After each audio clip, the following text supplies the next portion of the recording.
Ке успее ли овој пат турски Казанџи холдинг да влезе во земјава? Ова не е прв пат од групацијата да имаат интерес за реализација на енергетски проекти во Македонија. Пред околу 5 години, Акса Догалгас, која според податоците е подружница на групацијата Казанџи, која е формирана во 2002 година, беше една од двете фирми помеѓу кои тогашната влада требаше да направи избор, кој ќе ја гради дистрибутивната мрежа за газ до домакинствата во земјава.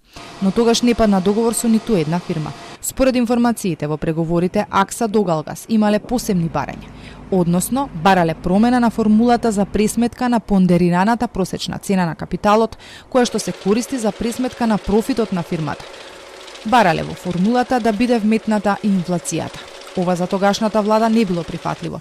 Другата компанија која исто така била во изборот, Palmet Energy, според информациите откако ги поминала првите две фази, во третата доставила понуда на која стоело името на нивната ќерка фирма.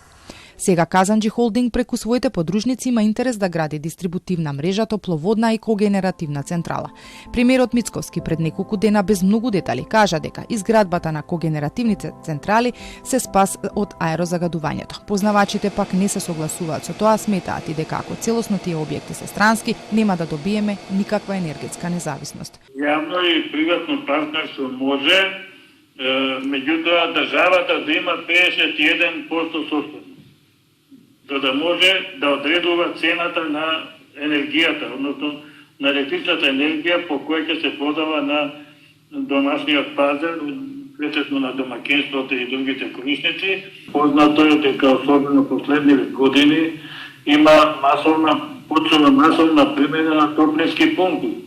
Така што со топлинските помпи може веднаш, не треба да чекаме ние изградба и не знам што на странски или домашни инвеститори.